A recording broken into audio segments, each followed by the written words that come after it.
Alors bonsoir à toutes et à tous. Donc ce soir, Bezrat Hashem, le cours sera dédié Leilou Nishma de Avram Ben Chaviv, qu'Hashem élève sa neshama parmi les tzadikim d'Israël. On a bien compris que c'est pas simplement le fait de dire le cours, ouais, mais aussi Bezrat Hashem, toutes les misvot et toutes les tshuvot qui vont naître à partir de ce cours. Voilà. Alors, dans la paracha qu'on va lire ce Shabbat, parachat Vaishlach, il y a un pasouk incroyable, c'est marqué là-bas, Atzilenina miyadachin miyadesav. Yaakov, il a fait une prière un peu spéciale, il a dit, sauve-moi, Atzileni, na, je t'en prie, sauve-moi, je t'en prie, miyadachi miyadesav, de la main de mon frère, de la main de Esav. D'accord. Ce langage, il est un peu spécial, parce qu'on a bien compris que Yaakov Avinu, vous savez que quand il a obtenu la bracha, évidemment, Esav avait des envies de meurtre, il voulait le tuer. Et puis après, Yaakov, il est parti pendant 22 ans, il est parti chez Lavan. Bon, là-bas, il s'est marié, il a fait ses enfants, et il a fait sa parnassa, et il revient maintenant. Et là, il va rencontrer Esav. Et là, il a très peur, parce que Esav ne rêve que de le tuer. Donc, il fait une prière à Hachem, il dit Hatzilenina, sauve-moi, je t'en prie, Miyadachi, de la main de mon frère, de la main de Esav. Maintenant, ce langage-là, il interpelle les Chachamim. Les Chachamim posent la question, mais combien il avait de frères Yaakov? Un seul, Esav. Ouais. Donc pourquoi il a besoin de préciser de la main de Esav? Bon, on sait que c'est Esav son frère. Ouais. Et pourquoi il a dit Miyadachi, de la main de mon frère? Bah, c'est son frère. Il aurait pu dire ou de la main de Esav ou de la main de mon frère. C'est pas besoin de dire les deux. Bon, le Midrash, il dit oui, mais peut-être qu'il y a quelqu'un d'autre qui peut appeler mon frère. Aujourd'hui, tout le monde, c'est mon frère, frérot, frérot, d'accord. Et ou alors quelqu'un d'autre qui s'appellerait Esav aussi. Donc il était obligé de préciser de la main de mon frère, de la main de Esav. Mais après, encore un autre, il pose la question, il dit, mais pourquoi est-ce qu'il a dit deux fois de la main? Il aurait pu dire, Hachem, sauve-moi de la main de mon frère Esav. Pourquoi il a dit deux fois la main? Alors il répond, là-bas, il explique qu'en vérité, déjà, ça veut dire qu'une personne, quand elle prie, elle doit prier avec une grande précision. Oui, parce que quand c'est marqué Bederer, Sherot Selelech, Molichinoto, dans le chemin dans lequel tu veux aller, on te fait aller, et c'est marqué Brit Krutalas Fataim, il y a une alliance qui a été fixée avec la bouche, c'est que quelqu'un il doit bien faire attention à la formulation de la prière, d'accord? Quand il demande n'importe quoi pour la parnassa, ou pour la santé, ou pour se marier avec cette personne, ou ouais, il doit toujours faire attention de dire, d'abord de préciser exactement qu'est-ce qu'il veut, et aussi de dire, faire attention au sens de ce qu'il est en train de dire, d'accord? Bon, moi je le dis comme ça en rigolant, mais c'est comme si quelqu'un il a des très gros problèmes avec sa belle-mère, il dit Hachem, je veux plus la voir, je veux plus la voir, je veux plus la voir. Bon, et Hachem il exauce puisque le gars devient aveugle, d'accord? Donc du coup il peut plus la voir. Ouais, mais ça veut dire que mais c'est dans les mots, les mots qu'il a dit. Il a dit je veux plus la voir. De faire attention aux mots qu'on prononce quand on dit une prière, d'accord? Mais à part ça, ici c'est marqué Miyad Achi Miyad Esav, deux mains, deux fois la main. En vérité, ça veut dire que Yaakov, il avait très peur, d'accord, de faire la guerre avec Esav, évidemment, mais il avait peur aussi de faire la paix avec Esav, d'accord? Ça veut dire qu'il avait peur de l'influence que Esav pourrait avoir sur lui et de fait que ça risque de le détourner de sa spiritualité, parce que lui, toute sa vie de Yaakov, ouais, même si c'était quelqu'un qui était berger, qui travaillait, mais toute sa vie, elle était entièrement fondée et basée sur la spiritualité, alors que Esav, c'était le contraire. Ouais, c'était la matérialité à outrance, et c'était la colère, etc., la violence, le meurtre, le viol. Donc, ils étaient les deux antithèses, d'accord? Donc, comment est-ce que lui, il va pouvoir vivre et côtoyer? Alors ici, c'est marqué. Il dit parce qu'en fait, il ne voulait pas ni de la main de Esav en tant que frère, d'accord? Parce qu'il savait que s'il était proche de lui, eh ben, lui ou sa descendance, il risquait d'avoir des problèmes. Et ni de la main en tant qu'ennemi, d'accord? Parce qu'il savait qu'il cherchait à le tuer. Et là-bas, Rachid explique, il avait peur de faire la guerre, il avait peur d'être tué, et il avait peur d'avoir à tuer. C'est-à-dire que quand la personne va le mettre en situation de violence, en vérité, même en gagnant, il perd. Ouais. On raconte une fois qu'il y avait un tzaddik comme ça qui était dans un camp de la mort, et puis un nazi, il était en train de le frapper avec un marteau. Et pour s'amuser, il frappait sur la tête avec un marteau, et le rabbi, là-bas, il chantait. Ouais, il chantait. Ashrenu, Matov Chelkenu, Manaim Goralenu. Alors l'autre, le nazi, il a dit, mais qu'est-ce que tu es en train de chanter? Il lui a traduit en allemand. Il a dit, ouais, je dis que Ashrenu, heureux pour nous, Matov Chelkenu, elle est bonne notre part. C'est entendu notre sort. On est du bon côté. Alors le nazi, il a dit, je comprends pas. Je suis en train de te frapper avec un marteau et tu dis que tu es content.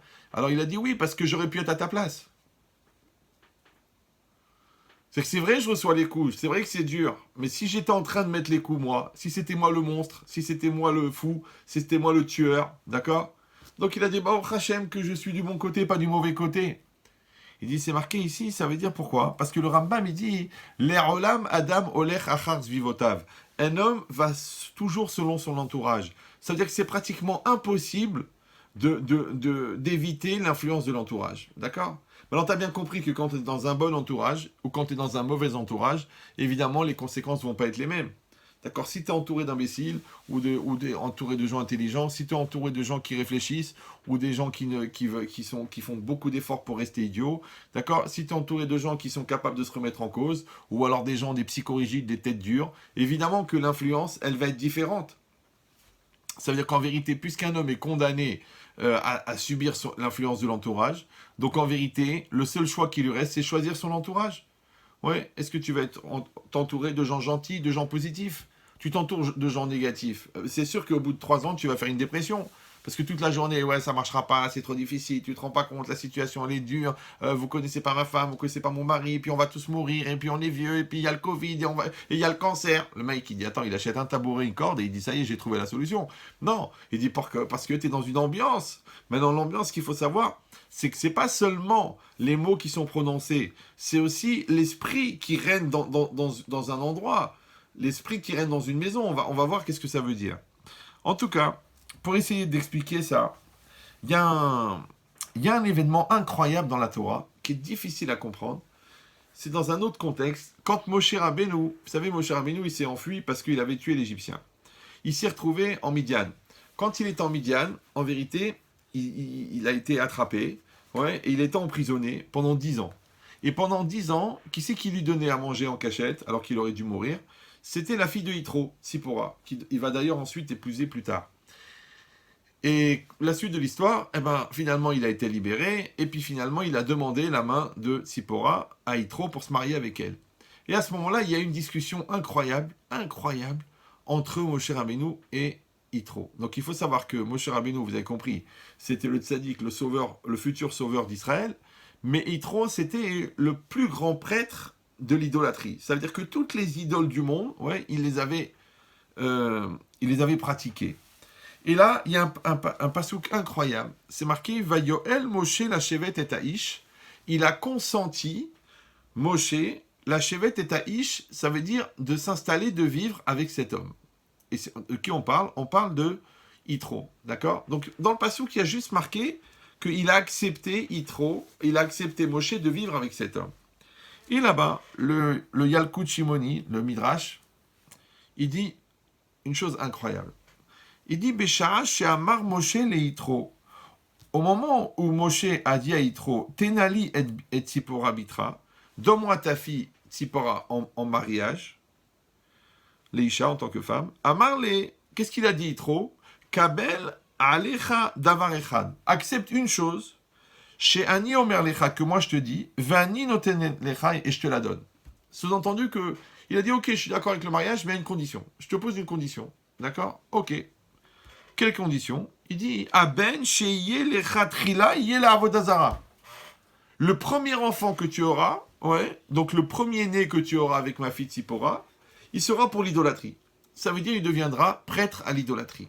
Évidemment, Moshe Rabbeinu, chas v'shalom, leur aleinu, il va pas accepter une chose pareille. C'est impossible, oui. Qu'est-ce qui est marqué? Ouais, il est dit, donc le premier, tu le donnes à l'idolâtrie, Mikan veilach, les Shem Shamaim. Les autres enfants qui viendront après, si tu veux, tu les gardes pour Hachem, pour Dieu, mais le premier, ça sera pour l'idolâtrie. Il deviendra consacré toute sa vie à être un prêtre à l'idolâtrie. D'accord? Qu'est-ce qui est marqué? Kibel alav. Moshe, il a accepté. Tu dis, comment il a accepté? Mais c'est pas possible, d'accord? C'est comme si le grand Raman d'Israël, on lui demande que son fils, il devienne un évêque, ou là, un curé, ou là, un prêtre, un Bouddha, là-bas, en Inde, ouais. Bon, ok, tu dis, bon, disons, il a fait ça pour embrouiller le beau-père, pour essayer d'avoir la fille, il a dit n'importe quoi. Mais Yitro, il n'est pas idiot. Il lui dit, Amarle, Yitro, Ishav Ali, jure-moi. Ah, tu dis, il va pas jurer quand même, c'est Moshe Rabbeinu, non? Qu'est-ce qui est marqué? Vaïchavalo, il a juré. Ça veut dire que Moshe, il a juré à Yitro que le premier fils qu'il aura avec Tzipora, il sera pour l'idolâtrie. Il sera consacré à la Vodazara. D'accord? Et l'Agmar dit pourquoi? Dans le Midrash, il dit chez Nehema, parce que c'est marqué Vayoel Moshe. Ouais, il a consenti Moshe. Il dit Ve'en ele et la shonjvoa. En vérité, ele, c'est aussi un langage de serment. Donc ça veut dire que le pasouk, en vérité, il veut dire il a consenti, mais dans une autre lecture, il veut dire il a juré. Il a fait un serment que. D'accord? Et de quel serment on parle? Il dit le Midrash que Moshe, il a donné son premier fils pour la Vodazara. Comme ça, il a dit, et c'est la condition pour réussir à se marier avec Tzipora. Maintenant, il faut bien comprendre une chose. Dans le verset, il n'y a rien marqué. Dans le verset, il y a marqué Vayoel Moshe la Shevet et Taïsh. Il a accepté, il a consenti Moshe de vivre avec cet homme. Ok, c'est tout ce qui a marqué. D'accord? Donc, qu'est-ce qu'ils ont été chercher, les Chachamim, ce dialogue et déjà qu'il y avait un dialogue, alors que là, ça n'a pas l'air qu'il y avait un dialogue dans le Passouk. Après, de quel était le propos du dialogue, et que ça a été jusqu'à faire jurer, et qu'il a juré. Où c'est marqué tout ça? Alors, le Maharal de Prague, il dit une chose incroyable. J'espère que je vais être assez pédagogique pour que ça soit explicite pour tout le monde. Il dit Sheyesh bedivre chazal. Parfois, on trouve dans le langage des sages Zé omerken ve zé omerken. Ouais, celui-là, il a dit comme ça, celui-là, il a dit comme ça. Sous-entendu que les Chachamim, ils ont formulé une situation sous forme de dialogue. Ok. Ou Piroucho, et l'explication de ça, c'est quoi? Shema shemitrayev misé. D'accord? Ce qui est, sous-entendu, implicite de la situation, alpi etsem ma'uto, ouais, selon l'essence de la nature profonde, ou pnimioto, et l'intériorité de la situation, nikra chez omerkar. Ouais. Cela signifie qu'il a dit cela. Donc je traduis. Des fois, tu n'as pas besoin qu'il y ait un dialogue. Ouais. Parce qu'en français, on dit c'est comme un dialogue tacite. D'accord? C'est comme un non-dit, mais évident. D'accord? Ça veut dire quoi? Ça veut dire que, on va prendre le problème à l'envers. Quand quelqu'un réussit à faire quelque chose, qu'est-ce qu'on dit, nous? Eh bien, s'il a réussi à le faire, c'est qu'au fond, il s'était engagé à le faire. Ok. Quand est-ce qu'il s'est engagé à le faire? Quand il a dit qu'il allait le faire. Ok. Maintenant, comment ça se passe en général? Quelqu'un, il a une impulsion, après il a une réflexion, de cette réflexion, il a une décision, de la décision, il a une expression, et de l'expression, il a une réalisation. Vous me suivez toujours? D'accord. Ça, c'est le cycle normal de passer d'une conviction profonde à un acte réel. Maintenant, attention, la réalisation de l'acte, elle est la preuve qu'il y avait une conviction. Au départ. Vous me suivez ou non? La conviction elle-même, c'est elle qui va générer la capacité de réaliser l'acte. C'est-à-dire que si quelqu'un n'est pas 100%, si quelqu'un n'est pas convaincu, ni si quelqu'un n'est pas engagé, il ne va pas réussir. Il pourra toujours dire, bon, m'a mis des bâtons dans les roues, c'est l'Aïnara, c'est le shror de ma belle-mère, mais en vérité, au fond, il sait très bien lui-même qu'il n'était pas convaincu. Vous me suivez ou non? Donc ça veut dire que une réalisation, elle prouve qu'il y avait une conviction. Une conviction, elle entraîne une réalisation. Ça va jusque-là? C'est clair pour vous? Ok. Maintenant, quand quelqu'un, il rentre dans une situation où la situation, implicitement, elle provoque que. D'accord? C'est comme si on est à la banque, par exemple, et puis il y a un banquier qui est en train de remplir un contrat de prêt, et puis il y a marqué le nom du monsieur qui est devant le banquier, et que le gars, il est assis devant, et puis ils sont en train de parler les deux. Si toi, tu rentres et tu vois un banquier assis avec un client, avec un contrat de prêt, avec le nom marqué du gars, qu'est-ce que tu dis? Ben, il est en train d'emprunter de l'argent, le gars. D'accord? Ah, tu dis, mais il n'a rien dit. Mais il n'a pas besoin de le dire, parce que la situation en elle-même, elle est parlante. Vous me suivez ou... D'accord? C'est comme une femme, elle sort de la boulangerie, et puis elle trouve son mari en train de faire du bouche à bouche avec une inconnue. Il n'y a que deux solutions. Ou c'est un secouriste, mais personne ne le savait, d'accord? Ou alors c'est sa maîtresse. Maintenant, est-ce qu'il a besoin de dire, regarde, je suis en train de faire un bisou, regarde, je suis en train de te tromper? C'est pas la peine, parce que la situation elle-même, implicitement, elle contient ça. Vous me suivez ou non? On dit en français, tes actes, regarde bien la phrase, tes actes parlent pour toi. D'accord? Si moi je te surprends, que tu me mens, que tu me triches, que tu m'embrouilles, que tu m'escroques, j'ai pas besoin de tes explications et pourquoi et comment et les circonstances. Mais qu'est-ce que j'en ai à faire? Moi, ce que je vois, c'est que tu es en train de me voler, Baba. Tu es en train de voler. C'est pas grave. Ok, c'est pas grave. Moi, je croyais que tu étais honnête, tu es malhonnête. Maintenant, au lieu de me dire je suis malhonnête, parce que tu n'as même pas la franchise d'être malhonnête, eh ben, tu es malhonnête. Maintenant, en étant malhonnête, tu me montres qu'est-ce que tu es. Vous me suivez ou non? Donc, c'est comme si tu avais dit. Voilà. Ça veut dire que puisque tous nos choix nous engagent et que puisque toutes nos situations nous définissent, ça va toujours? Ouais. Puisqu'une situation, elle est le fruit d'une volonté. Maintenant, quelle différence entre la volonté d'agir et la volonté d'exprimer? C'est la même chose. Donc, quand quelqu'un dit quelque chose, ouais, je pense qu'il va aller jusqu'au bout de son acte. Et quand quelqu'un fait quelque chose, pour moi, c'est comme s'il avait dit qu'il allait le faire. Puisqu'il l'a fait.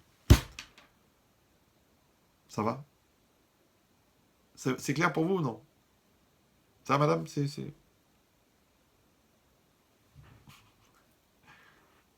Écoutez bien ça. C'est un très grand ridouche. Ça veut dire que quand Moshe Rabbeinu, il a accepté de vivre avec cette personne-là qui s'appelle Yitro, ouais, il n'y a rien marqué dans le passouk. Il y a juste marqué qu'il a accepté de vivre avec lui. Et bien, en acceptant de vivre avec lui, ça veut dire qu'il a accepté d'être sous l'influence de ce monsieur.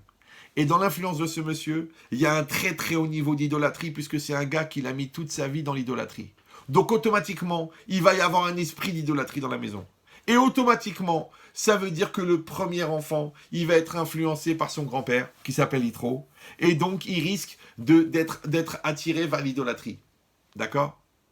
Et ça, quand Moshe il a accepté de vivre là-bas, en fait, il a accepté aussi l'influence, donc il a accepté aussi le risque, et peut-être même la certitude que le petit-fils, il va être sous influence, et donc il va sortir vers la Vodazara. Donc c'est comme si, en acceptant de vivre là-bas, c'est comme si il avait juré que son fils, il resterait là, il deviendrait Vodazara. Vous me suivez? Oulala. Ça veut dire que nos choix nous engagent. Les gens qu'on côtoie nous engagent. Le milieu qu'on côtoie nous engage. La communauté qu'on côtoie nous engage. On ne peut pas dire non, moi je suis ici, mais je ne suis pas influençable. Ouh là là, bah. Tu sais, c'est connu que, par exemple, les gens qui vivent dans le nord de l'Europe, dans les pays où la nuit tombe très tôt, ils ont un taux de suicide beaucoup plus grand. Ouais. Les taux de suicide en Suède, en Norvège, ouais. Par contre, les gens qui vivent dans le sud de l'Europe, ouais, ils sont plus sympathiques. Pourquoi? Parce qu'il y a plus de lumière. Parce que la journée, elle plus de longtemps. Parce que la température, elle est meilleure. Regardez, si vous avez eu l'occasion de voyager, regardez la mentalité des Italiens du sud et des Italiens du nord.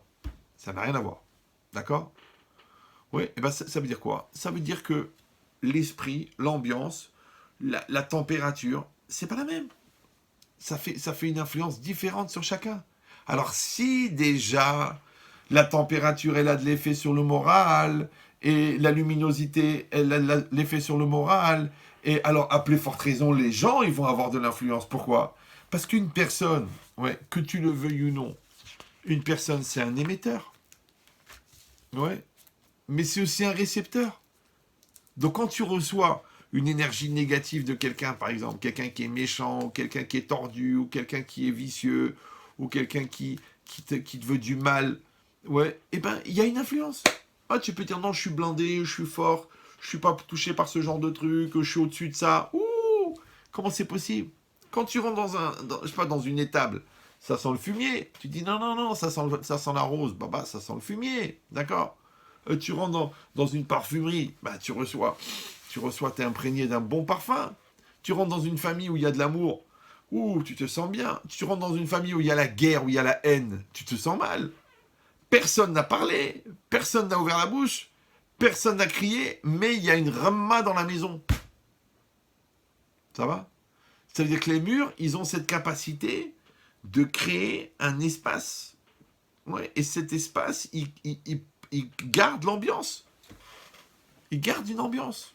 D'accord? C'est pour ça que dans sa propre maison, il faut faire très attention. Que c'est comme quand tu veux faire des conserves. Tu prends un truc, un bocal qui est stérile, et puis tu mets des citrons, après tu mets des poivrons, après tu mets, je sais pas, du hareng, j'en sais rien, ouais. Et puis tu mets de l'huile, et puis tu mets du sel, et tu fermes, mais bien fermé, et ça se conserve.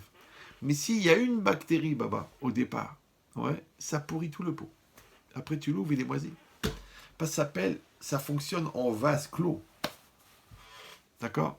C'est pour ça que quand il y a la grippe et tout ça, les médecins ils disent mais il faut aérer. Ils disent mais on peut pas aérer, on va attraper froid. Mais t'as pas compris. Si tu n'aères pas, le gosse il a la grippe, le petit frère il respire le même air, il a la grippe, le père il a la grippe, la mère elle a la grippe, ça passe. Parce que c'est un vase clos.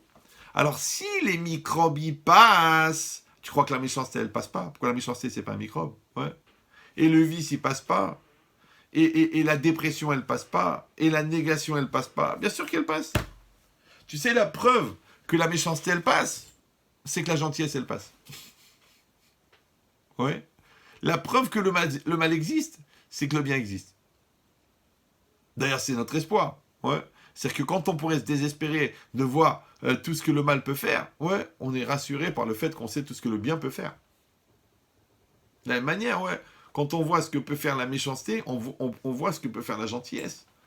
Quand on voit ce que peut faire la cruauté, on voit ce que peut faire l'amour. Quand on voit ce que peut faire la radinerie, on voit ce que peut faire la générosité. Donc en vérité, Zéléroumadze Asailokim, Hachem, il a créé les deux choses, les deux tendances. Maintenant, toi, après, tu dois décider, parce que Natati lefanecha et tachaim vetamavet, j'ai mis devant toi la vie et la mort, ou bacharta bachaim, tu choisiras la vie. Ouais, c'est comme tu veux. Donc quelqu'un qui va dire oui ça marche pas, c'est trop difficile, vous connaissez pas la situation, je m'en sors pas, le matzav il est pourri, la conjoncture elle est mauvaise. Mais celui-là c'est sûr qu'il va déposer le bilan, c'est sûr, c'est sûr. Parce que vous voyez bien quand vous regardez un petit peu l'histoire économique des gens et des pays, qu'il y a des gens qui ont fait fortune pendant la crise. Ouais. Et il y a des gens qui se sont plantés quand ça montait, quand ça a explosé. Ils ont fait le mauvais choix, le mauvais investissement, paf, ils sont pris une banane. Ouais. Et l'autre, quand tout le monde crevait, tout le monde mourait, lui, il avait du cash, il a acheté des immeubles, il a acheté des marchandises, il a acheté des usines, il a acheté des trucs. Quand ça valait rien, je sais plus qui c'est. Je crois que c'est le gars qui est pas très commode là. Comment il s'appelle? Buffett. Ouais. Buffet, Warren, qui est pas commode puisque c'est un buffet. Il avait dit là. Il avait dit quand tout le monde vend, il faut acheter. Quand tout le monde achète, il faut vendre. Ouais. Il a fait ça. Le mec, il a acheté des paquets, des paquets d'immeubles à Miami, alors que c'était la crise. Les gens, ils ne savaient même plus quoi faire avec, ils les jetaient. Et lui, il a acheté. Et quand c'est remonté, tu dis, ah, si j'avais su, si j'avais su, si j'avais su. C'est une grave maladie. Ça, c'est le syndrome du haut, ça s'appelle. C'est des gens que toute leur vie, ils disent haut et ils se tapent sur le front. C'est pour ça qu'ils ont le front plat. Parce qu'à force de dire haut, si j'avais su, d'accord? Donc l'idée, c'est ça. C'est que on sait qu'une réalité, c'est une réalité. Et on sait qu'une réalité, elle génère une certaine influence. Après, la question, elle est qu'on est sensible à l'influence ou on n'est pas sensible à l'influence? Maintenant, pour ne pas être sensible à l'influence, c'est très très difficile. Pourquoi? Parce qu'on a déjà expliqué 1 million de fois que la nature n'aime pas le vide. D'accord? Je ne sais pas si vous vous rappelez du principe de la bouteille d'eau. Oui? D'accord. Donc quand je prends une bouteille et je la vide, automatiquement elle se remplit d'air. D'accord? La question est qui est-ce qui a mis l'air dans la bouteille? Alors on dit bah, c'est celui qui a enlevé l'eau. D'accord? Donc le secret c'est quoi? C'est une phrase de Benchetrit qui est très très connue. C'est que les gens se plaignent de ce qu'ils ont subi, du mal qu'on leur a fait, des remarques contre eux, qu'il y ait des agressions qu'ils ont subies. Et la phrase de Benchetrit, elle est connue. Ouais. Le degré de pénétration des agressions extérieures dépend du vide intérieur. Je répète pour les gens qui pratiquent le cerf-volant, ouais, le degré de pénétration des agressions extérieures. C'est-à-dire pourquoi ça rentre chez toi. Ok, l'autre il a fait une remarque, mais pourquoi ça te bouleverse? Ok, l'autre il a dit un mot méchant, ou elle a dit un mot méchant, mais pourquoi ça te fout en l'air? Ouais. Ok, l'autre elle t'a piqué ou il t'a piqué, pourquoi ça t'énerve? Parce que ça rentre, mais pourquoi ça rentre? Parce qu'il y a de la place. Vous me suivez ou là? C'est que si tu prends une batte de baseball et tu tapes dans un vase, le vase, il explose. Pourquoi? Parce que l'onde de choc, elle rentre dans le vase, puisque le vase, il est vide. Mais si tu tapes dans un rocher, le rocher, il est plein. Donc la batte de baseball, non seulement l'onde, elle pénètre pas à l'intérieur, mais elle rebondit, elle te casse le poignet, par effet de rebond. Parce que l'onde, elle tape et elle repart. Donc toi, tu décides, ou t'es plein ou t'es vide.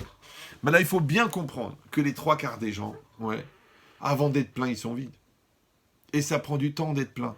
Parce que plein, ça veut dire malé, ça veut dire chalem, ça veut dire complet, ça veut dire construit, ça veut dire fort, ça veut dire en valorisation personnelle très puissante.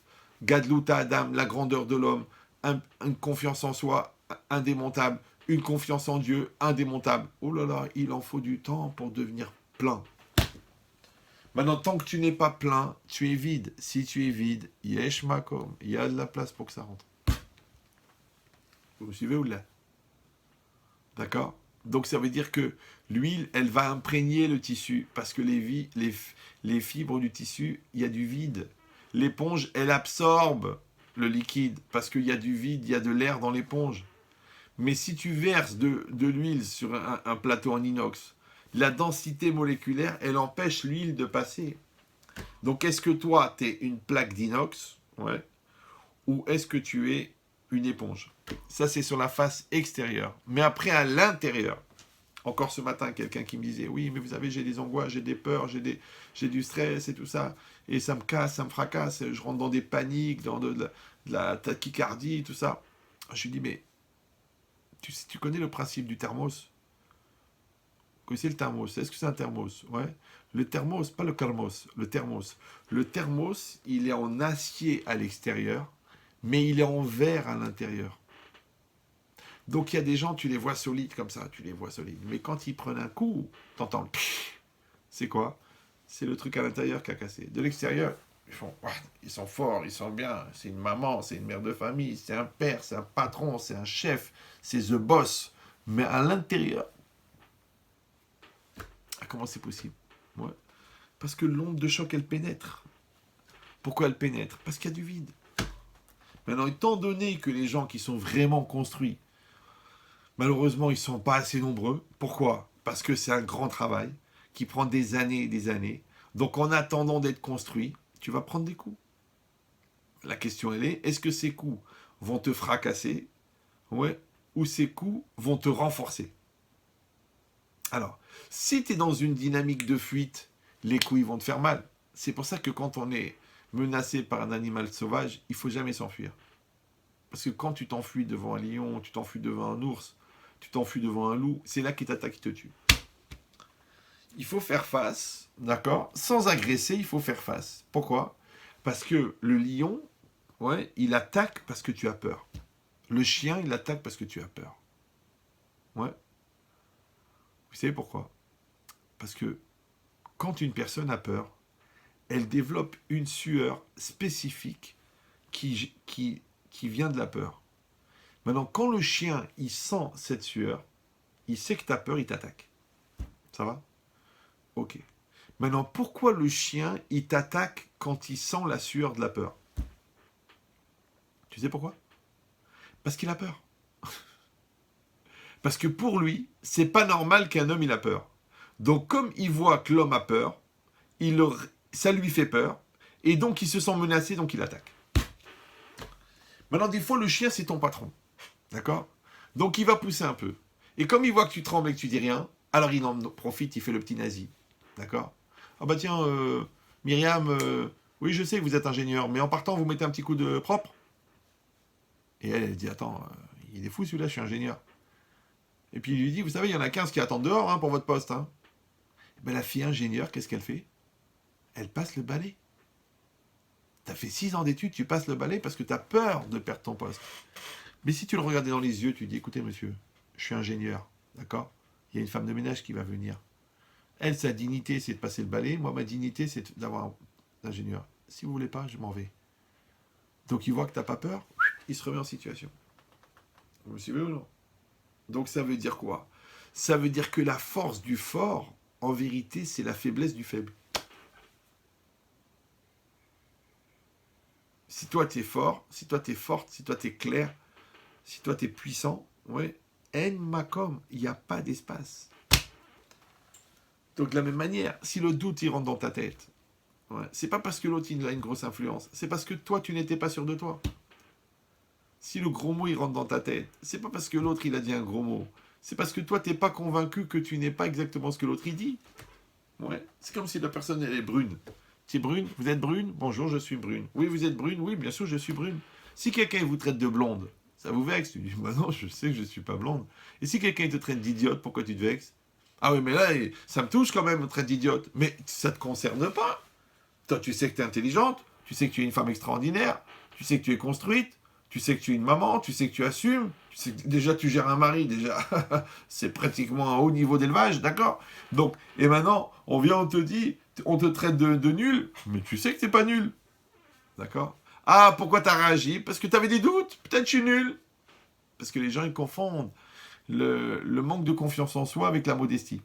Non, ça n'a rien à voir, ouais. La connaissance de soi, le respect de soi, c'est pas de l'orgueil. Je sais ce que je vaux. Moi, par exemple, je parle bien. Je sais que je parle bien. Je dis pas, ouais, genre, je parle bien, ouais, je parle bien. Mais non, parce que ça fait 35 ans que je parle. Donc je dis, je parle bien. Maintenant, si tu me dis, est-ce que tu es un bon chirurgien esthétique? Je dis, non, bah, je vais massacrer le gars. Je suis pas chirurgien esthétique. Donc ça veut dire quoi? Ça veut dire de savoir ce qu'on est, c'est pas de l'orgueil. L'orgueil, c'est de penser qu'on est plus que ce qu'on est, attention, ou de penser qu'on est moins que ce qu'on est. Vous me suivez ou non? C'est-à-dire, tu vas dire, je suis le plus beau de tous, je suis le plus intelligent, c'est de l'orgueil. D'accord? Tu peux dire, je suis intelligent. Mais si je suis le plus intelligent, oh, c'est de l'orgueil. Si tu dis, je suis le pire de tous, si tu dis, je suis le plus malheureux de tous, wow, genre, tu veux le monopole de la douleur, toi. Ouais, personne n'a le droit de concurrencer ta victimisation parce que tu as subi le pire. D'accord? Tous les gens qui viennent chez toi, ils sentent que tu es l'endroit de l'expression de toutes les lamentations. D'ailleurs, on t'appelle le cotel. Ouais. Et quand les gens ils sont en face de toi, au bout d'un quart d'heure, ils disent ça, je sais pas pourquoi j'ai envie de lui mettre un bout de papier dans le nez. D'accord? Parce qu'il paraît que ça porte bonheur. Donc c'est quoi l'idée?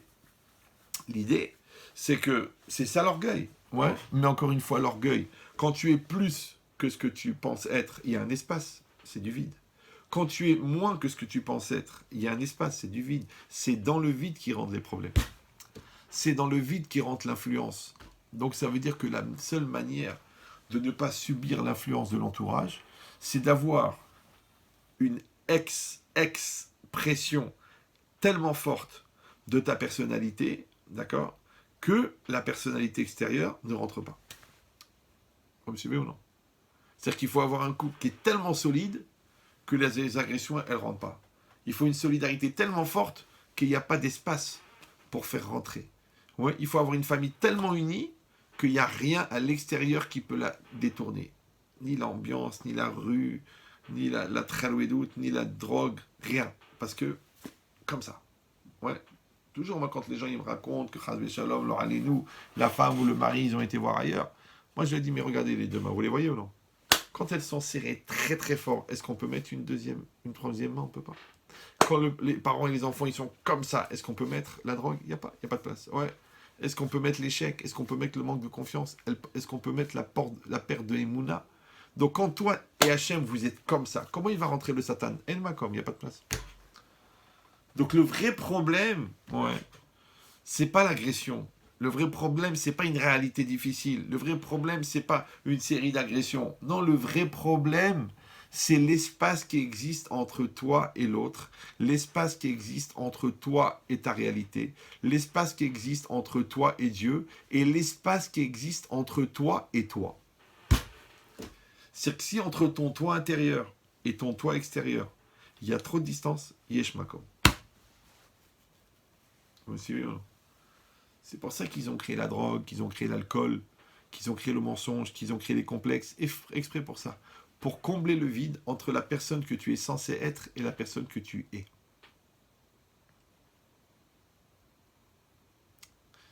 Ça s'appelle l'année de la commémoration de la création de la police secrète russe. Vous connaissez ça? Non, ça s'appelle l'année Stasi. C'est l'année de la Stasi.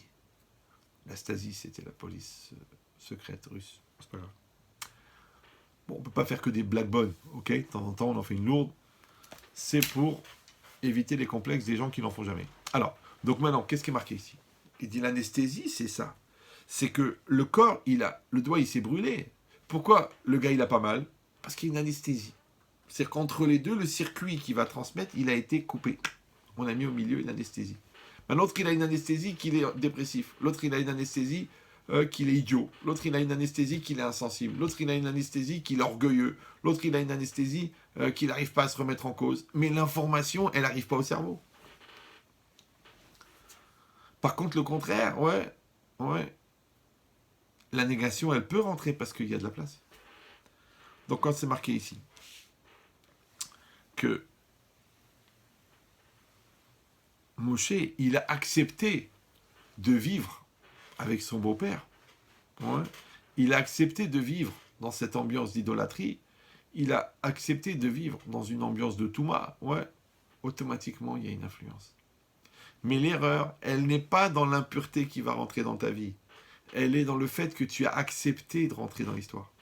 Que tu as accepté de subir l'influence. C'est comme si tu prends une challah, tu prends une pâte, elle est belle, elle est bonne, elle est fraîche, et tu la mets au four. Tu vois ce qui se passe? Tu vois ce qui se passe ou non? Elle cuit. Et puis des fois même, elle brûle. D'accord? Tu dis, oui, mais c'est la seule manière d'avoir du pain. Eh bien, tu as compris tout le secret de la vie. Toi, tu as pétri ta personnalité, mais après, il faut que tu la mettes en confrontation avec l'épreuve, que tu la mettes en confrontation avec le monde du travail, que tu la mettes en confrontation avec la yeshiva, pour cuire. C'est-à-dire pour que ta nature profonde, elle change.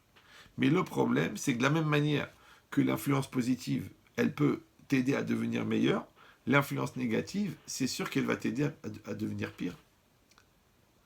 Donc, qu'est-ce qui est marqué ici? Que la personne, en vérité, elle va décider, en fin de compte, de choisir sous quelle influence elle va être. Alors, regardez ce qu'il dit le Rav Dessler. Mishum netiyat ratson. À cause de la tendance, de la volonté. Gvar ou mushba là. Le fait qu'il a accepté la volonté, qu'il a accepté de vivre avec lui, c'est comme s'il a déjà juré que son fils il va être dans la Avodah Zarah. Ou le chol mashayachol l'ishtalshel mimena. Et de tout ce qui va être dérivé de cette première volonté. Ou bedakut pnimiyut levavo. Et dans la finesse de l'intériorité de son cœur. Gvar muskam, il a déjà consenti, accepté. Chez Gam im beno bechoro imshach avodah zarah. Même si son premier-né, il va arriver malheureusement à l'idolâtrie, Gam adarta de achim mitratse, même à cette condition, il était prêt à accepter. D'accord? Parce qu'encore une fois, tous les choix qu'on fait nous engagent. Je vois des gens, ils me disent, mais vous savez, Rav Chetrit, mon mari m'a détruit moralement, mentalement. Je dis, mais la première fois qu'il vous a dit un gros mot, vous n'avez rien dit. Ah, c'est pour le shalom. La première fois qu'il vous a poussé, vous n'avez rien dit. Oh, mais c'est pas grave, il va changer. La première fois qu'il vous a frappé, vous n'avez pas porté plainte. Vous avez dit, non, je sais qu'il avait bu de l'alcool et puis je l'ai poussé à bout et tout ça. Ah, du coup, maintenant, c'est de votre faute. Donc, ça veut dire quoi? Ça veut dire que dans un phénomène, c'est que la différence entre un accident et un phénomène, vous savez ou non? C'est qu'un accident, ça arrive une fois. Mais un phénomène, ça se perpétue. Maintenant, le phénomène ne peut se perpétuer que si toutes les personnes qui participent au phénomène participent à la perpétuité du phénomène. Donc quand vous voulez me parler de la culpabilité du bourreau, moi, Mechila, je suis obligé de vous parler de la complicité de la victime. Vous me suivez ou non? C'est que quand tu acceptes de laisser faire, tu as aussi encouragé l'autre à faire. Oh, tu dis alors c'est trop grave ça. Alors non seulement je suis victime, mais en plus c'est à cause de moi. Non. C'est pas à cause de toi que l'autre s'est conduit comme ça. Mais c'est à cause de toi que c'est rentré chez toi et que ça a duré pour toi. Ça c'est à cause de toi. T'as le droit, toute la vie c'est pareil. Tu vois que c'est glissant par terre, tu mets des chaussons, tu dis non, j'ai pas besoin. Tu vois qu'il pleut, Tu prends un parapluie. Non, c'est Minashamaim. Tu vois qu'il fait très froid, tu mets un manteau. Tu dis non, Dieu il me protège, je se roule de Rabbi Meir Balanès. Eh ben t'es mort. Le mec il est mort de froid. Mais en vérité il n'est pas mort de froid, il est mort de lourdeur. Parce qu'il fait froid, mets un manteau. D'accord. Donc l'autre il te parle mal, te laisse pas faire. Tu dis oui mais vous comprenez, c'est pour le shalom, les marana shalom. Mais un tigre, quand il a attaqué une fois, il devient tueur. On est obligé de l'abattre. Parce qu'après, il trouve normal. Maintenant, quand il t'a frappé une fois, il est devenu frappeur. Donc, il trouve normal de frapper. Un enfant, c'est pareil. Moi, je vois des gens, ils me disent oui, Rabbi Chetrit, qu'est-ce que vous dites d'un enfant de 14 ans qui insulte son père? Mais avant d'insulter Yashbeb, ouais, il a claqué la porte au nez. Il s'est levé de la table. Il a coupé la conversation. Après, il s'est barré. Après, il s'est moqué de lui. Après, il a charrié devant ses copains. Et après, il a mal parlé. Et après, il l'a insulté. Donc, les choses, elles viennent par étapes. Mais si la première fois qu'il avait osé te claquer la porte au nez, tu lui as dit, viens ici, toi. Qu'est-ce que tu fais, là? Tu claques la porte au nez toute l'après-midi dans ta chambre. D'accord? Et quand il va s'énerver, il va se calmer, tu vas aller le voir, tu vas dire, dis-moi, c'est ça l'ambiance que tu veux dans la maison? Parce que si toi, aujourd'hui, tu m'insultes, tu sais ce que je fais? Moi, je te frappe. Si moi, je te frappe, toi, qu'est-ce que tu fais? Tu te venges. Après, tu te rends compte l'ambiance pourrie? Tout ça pourquoi? Parce que tu n'as pas maîtrisé ta nature? Ok, tu sais quoi? Tu as 14 ans, à la limite, ils appellent ça l'âge bête. En vérité, il y a un autre mot, mais on va rester poli. D'accord? Donc, on va dire, ok, mais toi, tu dois faire un effort. Parce que tu vis dans cette maison, avec nous tous. Et moi, je vais faire un effort. Et maman, elle fait un effort. Et tout le monde fait un effort. Et c'est quoi un effort? C'est que tu es fort. Donc moi, je suis fort sur mon Yetzara. Toi, tu es fort sur ton Yetzara. Toi, tu es fort sur ton Yetzara. Il va y avoir une ambiance de folie dans cette maison. Mais si moi, je me laisse aller dans mon Yetzara, et toi, tu te laisses aller dans mes mauvaises midotes, et moi, je me laisse aller dans mon langage pourri, et moi, je me laisse aller dans des gestes malencontreux, mais c'est le Guéhinam ici. La maison, elle est devenue l'enfer. Tu sais quoi? Le pire, c'est qu'il n'y a personne de méchant. Quand tu les prends séparément, que des tzadikim. Ah, le garçon, oh, quelle perle. Ah, c'est vrai que bon, à la maison, il se laisse. Le papa, ouf, quelle sociabilité. Ah, mais à la maison, la femme, oh, quelle patience. Mais à la maison, t'as compris ou non?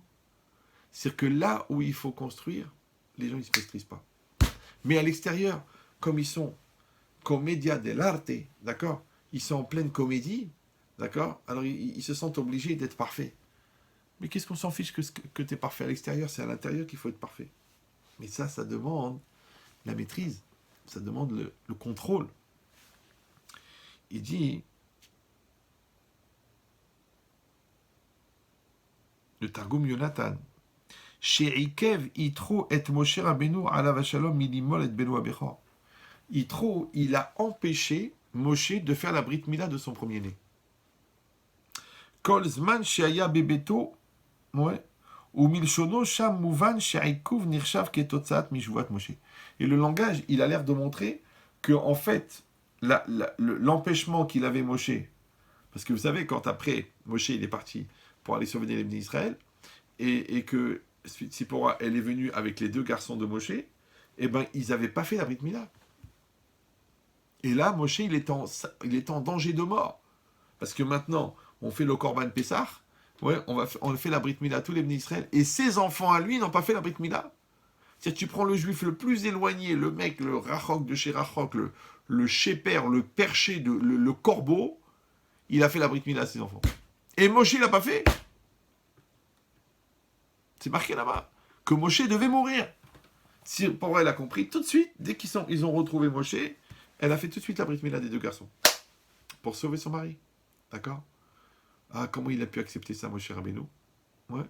Donc, fais pas le contraire. Ne dis pas, Moshe, il a accepté. Dis, Moshe, regarde la force de l'influence de l'entourage. Que tu le veuilles ou non, il y a une influence. Et même cette influence, elle n'a pas été perdue, parce que plus tard, c'est marqué dans Baba Kama d'Afkof Yutet, Yehonatan ben Gershon ben Menaché, ouais, en vérité, c'est qui? C'était un des enfants, un des descendants de Moshe. Et un des descendants de Moshe, effectivement, c'est pas le fils de Moshe, mais un des descendants de Moshe, il a eu un problème avec l'idolâtrie. Donc tu vois, ouais, que la loi physique de rien ne se crée, rien ne se perd, tout se transforme, elle existe. mais même dans la spiritualité. C'est que si tu sèmes du bien, un jour ou l'autre, il va se transformer en bien. Mais si tu sèmes du mal, volontairement ou involontairement, de manière directe ou de manière indirecte, de manière tacite ou de manière volontaire, il va sortir. Parce que rien ne se crée, rien ne se perd. Donc une bonne intention, une bonne action, une bonne parole, elle va toujours faire de l'effet. Aujourd'hui ou dans 10 ans. Mais une mauvaise parole ou une mauvaise intention ou une mauvaise action, elle va aussi s'accomplir. Donc c'est pour ça qu'il faut faire très très attention que quand on crée une réalité, qu'on le veuille ou non, cette réalité, elle nous porte. Cette réalité, elle nous représente. Et surtout, cette réalité, elle nous engage. C'est pour ça qu'on doit faire le calcul, d'accord ? À chaque fois qu'on va quelque part, ou qu'on dit quelque chose, ou qu'on fait quelque chose, de pas seulement ce qu'on est en train de faire, mais aussi ce que ça implique, ce qu'on est en train de faire. Qu'est-ce que ça inclut, ce qu'on est en train de faire ? Ouais. C'est pour ça que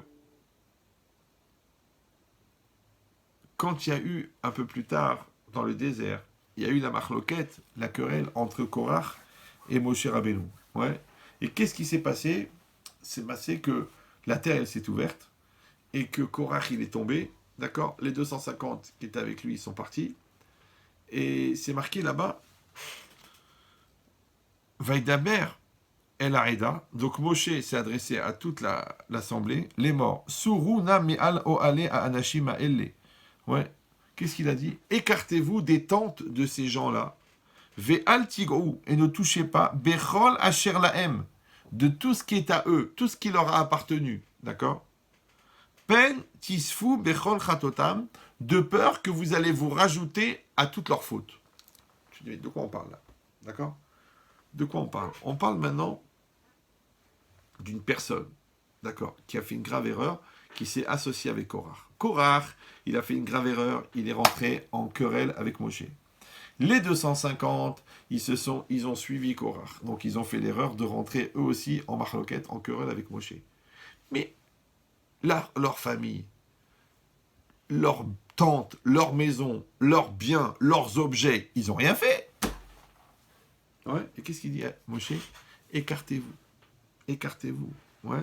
Regardez ce qui est. Il dit le Even Ezra, Al tigrou, she'im ba'u le'atzil mamonam yardu cha'im she'ola kamoem. Si maintenant ils vont essayer de s'accaparer leur argent, ils vont descendre en enfer avec eux. Alors venez, on va traduire ça de manière médicale, comme ça c'est plus facile à comprendre. Si quelqu'un il a une grave maladie, du genre la peste, d'accord ? On sait très bien que tout ce qu'il a touché, l'endroit où il a dormi, même la maison où il a vécu, on est obligé de tout brûler. Vous savez, quand il y a eu la peste noire au Moyen-Âge, donc les gens et le clergé, ils ont dit que c'était à cause des Juifs. Pourquoi ? Parce que les Juifs, eux, ils n'avaient pas la peste. Mais tous les autres, ils avaient la peste. Mais quand on parle de la peste, le Covid à côté, c'est rien du tout, c'est un rhume des foins, ouais. La peste, c'était des millions et des millions de morts. La peste noire, elle a duré, je ne sais pas combien de dizaines d'années. Les gens, ils mouraient, des villages entiers. Pourquoi ? Parce que, à l'époque, ouais, les gens, quand ils avaient un mort chez eux à la maison, ils le gardaient pendant 1 semaine, 2 semaines, 3 semaines, avant de l'enterrer. Chez les Juifs, dès que la personne elle meurt, il faut l'enterrer. D'accord ? Après, tous les objets qui étaient en contact avec le mort, il faut ou les laver ou les brûler. D'accord ? Il faut tout enlever. Ça veut dire qu'en vérité, la Torah, elle a déjà, en plus de ça, que c'est une mitzvah de se laver les mains. On passe nos journées à se laver les mains. Ouais. Eux, ils ont découvert le lavage des mains en 1800 et quelques. J'avais lu une fois un truc de médecine, il disait que dans les hôpitaux, les médecins, ils faisaient des opérations, ils accouchaient des femmes et truqués, et ils passaient d'un malade à l'autre sans se laver les mains. Donc imagine maintenant, la maladie qu'il a touchée dans ce corps-là, la femme elle accouche, il met les mains, hop, la femme elle attrape la maladie du mec, après il va de l'autre côté, il met les mains dans la plaie, hop, il lui attrape la maladie. Tu dis, ah, ils avaient un taux de mortalité incroyable, mais c'est complètement idiot. Il a fallu Pasteur, genre, et la bactérie, pour comprendre que les microbes, ça se balade, et les microbes, c'est petit, et que les microbes, c'est dangereux. D'accord ? Mais nous, je te dis, ça fait 3500 ans qu'on se lave les mains. Tu te lèves le matin, tu te laves les mains. Tu touches un endroit où il y a de la sueur, tu te laves les mains. Tu te mets le doigt même dans les oreilles, tu te laves les mains. Tu mets le doigt dans un endroit qui est caché sur ton corps, tu te laves les mains. Tu mets d'endroit dans le crâne, là-bas, ouais, au niveau du sébum, tu te laves les mains. On n'arrête pas de se laver les mains. D'accord? Donc ça veut dire quoi? Ça veut dire que ce que eux ils appelaient de la sorcellerie, en vérité, c'était de l'hygiène. Mais cette hygiène-là, en plus, il a un niveau supplémentaire qui s'appelle la pureté, la tahara, ouais, qui amène à un niveau supérieur, qui s'appelle la kedusha, la sainteté. Alors, mais déjà que l'hygiène, ils n'avaient pas compris à l'époque, alors imagine la kedusha, laisse tomber, d'accord? Mais qu'est-ce que ça veut dire? Ça veut dire que qu'on le veuille ou non, ouais. Ici, on t'explique qu'il n'y a pas seulement des bactéries physiques, d'accord, des particules qui sont collées aux morts ou qui sont collées. Il y a aussi des particules spirituelles. Moi, toujours, je me disais, mais imagine nos voisins maintenant, d'accord? Jean-Michel Duport, il est en train de faire griller une côtelette de chien, d'accord? Et toi, tu es à côté. Et l'odeur, elle passe dans ton jardin. Maintenant, un parfum, c'est quoi? C'est des particules fines qui se promènent. Donc, en vérité, au moment où tu aspires les particules de cochon qui sont en train de griller sur le barbecue de Mathieu. Bon, c'est vrai que d'après la Torah, c'est pas assourd, parce qu'il faut manger une matière de cochon, il faut manger une mesure de cochon, il faut manger 30 grammes de cochon. Mais en vérité, le parfum, il passe. D'accord? Ben, c'est comme si un gars, il est en train de fumer du shit à côté de toi. Et toi, tu respires à plein poumon, je peux te dire qu'il va se passer quelque chose dans ta tête. Ouais, tu dis, ah, mais j'ai rien fait. Quand ils appellent ça le tabac passif, l'autre il fume dans une pièce avec toi. Toi, il y a des gens qui ont attrapé le cancer des poumons à cause de la cigarette de l'autre. Et eux, ils n'ont jamais pris une cigarette de leur vie. D'accord? Une fois, il y avait une grand-mère. Le médecin, il a fait des tests. Il a dit, madame, vous êtes alcoolique. La femme a dit, c'est pas possible, j'ai jamais bu un verre. Tous les jours, elle s'imprégnait avec d'eau de Cologne. Ouais, des tonnes d'eau de Cologne. Donc les pores, elles absorbaient l'alcool et elle avait un foie détruit avec un taux d'alcoolémie incroyable dans son sang. Je dis, c'est pas possible, elle n'a jamais vu un verre. Ouais, donc ça veut dire quoi? Ça veut dire que si déjà les particules du barbecue, elles traversent, ouais, alors ce que le gars, il fait avec sa fille la nuit, quand il rentre dans sa chambre, tu crois que ça passe pas? Ouais. Le niveau de violence et de nervosité qu'il met dans sa maison, tu crois que ça passe pas d'une maison à l'autre? C'est pour ça que c'est marqué Oy les rachats, oy les shréno. Malheur au rachat, malheur à son voisin. Tu dis, mais attends, mais le pauvre le voisin. Le rachat, c'est un rachat, un méchant, un tordu, un mécréant, un fou, un malade, un psychopathe. Malheur, malheur à lui, ok. Tu dis, mais malheur à son voisin. Mais le voisin, le pauvre, il a rien fait. Le mec, il a acheté une maison, bah, il y avait un fou à côté. Bah, il ne pouvait pas le savoir que c'est un serial killer. Ouais. Tu dis, ok, mais que tu le veuilles ou non, que tu as fait exprès ou pas exprès, l'influence, elle rentre. Vous me suivez ou non? C'est pour ça que un des élèves de Rabbi Yochanan ben Zakkai, quand on lui a dit c'est quoi le chemin qu'un homme il doit choisir dans la vie, il a dit Shachen Tov, un bon voisin. Bah oui, parce que le mot Shachen, il veut dire voisin, d'accord? Mais Shochen, ça veut dire régner, résider. Comment on appelle la présence divine? Shechina. Or, c'est quoi la présence divine? Bah, c'est la projection de la volonté d'Hachem dans un espace. Ça va? De la même manière que la volonté d'Hachem dans un espace, elle crée la Shekhinah, et bien comme l'homme il est fait à l'image de Dieu, donc la projection de la volonté, de la bonne volonté d'un homme dans un espace, il crée une bonne ambiance. Malheureusement, la projection de la mauvaise volonté dans un espace, elle crée la mauvaise ambiance. Donc quand il y a une volonté de haine, ou il y a une volonté de cruauté, où il y a une volonté de mensonge, il y a un mal-être. C'est un espace qui contient ce mal-être. Ça va? Donc s'il y a une Touma, il y a un espace qui contient la Touma. Vous savez qu'il y a eu des phénomènes bizarres, des gens qui achetaient des maisons, et puis la nuit, ils entendaient des cris. Ils ne comprenaient pas, la maison elle est vide. Ouais. Et puis ça venait de la cave. Et puis c'est une histoire vraie, hein. Et puis ils interrogent les gens. Il dit, ah, cette maison, oh là là, personne ne voulait l'acheter. Vous l'avez pas payé cher? Oui. Pourquoi? Il dit, parce que la Gestapo, elle torturait des gens à la cave, dans cette maison. Et les gens qui sont morts comme ça, d'une mort violente, la Neshama, elle peut rester bloquée dans l'endroit où elle est morte. Donc imagine-toi, ça fait 70 ans qu'il y a des gens qui crient là-bas. Tu dis, mais attends, mais ils sont morts. Ok, ils sont morts. Eux, ils sont morts. Ouais. Mais leur volonté, elle n'est pas morte. Leur esprit, il n'est pas mort. Tu dis, attends, ça commence à faire peur. Tu veux qu'on revoie l'exorciste ensemble? Non, c'est un esprit. Ouais. Mais encore une fois, c'est des images pour vous donner, pour vous expliquer que la spiritualité, d'accord, c'est une réalité. Faut pas croire que la religion, c'est des idées et la vie, c'est la vie. Non, la religion, c'est la vie. Donc, s'il y a une loi qui s'appelle que les bactéries, elles se promènent, donc sache que le mauvais esprit aussi, il se promène. Ouais. S'il y a une loi qui veut que la conviction, c'est un pouvoir, alors la méchanceté aussi, c'est un pouvoir. Parce que si un patron, il peut tirer toute une entreprise, pourquoi? Parce que c'est lui le fou qui motive, donc il tire tous les wagons, ça s'appelle locomotive, loco, le fou qui motive, ouais. Donc si on peut avoir une bonne influence et faire bouger 400 employés, ouais, eh ben on peut avoir une mauvaise influence et faire bouger des millions d'Allemands. Parce que rappelez-vous que c'était juste un peintre en bâtiment, Hitler. Ouais, mais comment il a pu réveiller, comment il a pu développer la haine de millions et de millions de personnes, pratiquement un peuple en entier. Vous savez que les Alliés, après la guerre, ils étaient embêtés. Parce que comment ils allaient faire pour condamner tous les gens qui avaient adhéré au parti nazi, puisqu'ils étaient 40 millions. Donc ils ont fait la réhabilitation de l'Allemagne, d'accord? Il n'y avait pas que des mauvais, il n'y avait pas que des... Mais c'était vachement compliqué. Maintenant, la question, c'est comment un mec comme ça, ouais, en fait, c'était pas un génie, hein, Hitler. Hein. Bon, c'est vrai que depuis qu'il était petit, il a voulu faire fureur. Ça, c'est connu. Et quelque part, il a réussi. D'accord? Mais en vérité, c'était pas un génie, mais il avait une haine énorme. Vous me suivez ou non? Donc, si quelqu'un qui a une grande haine, il peut éveiller la haine de millions de personnes, d'accord? Donc imagine quelqu'un qui a beaucoup, beaucoup d'amour, comment il peut éveiller l'amour de millions de personnes?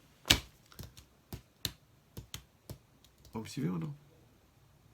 Maintenant, qu'on le veuille ou non, on est dans une atmosphère d'amour ou dans une atmosphère de haine. On est dans une atmosphère d'évolution ou dans une atmosphère de Touma, d'accord? Alors tu choisis.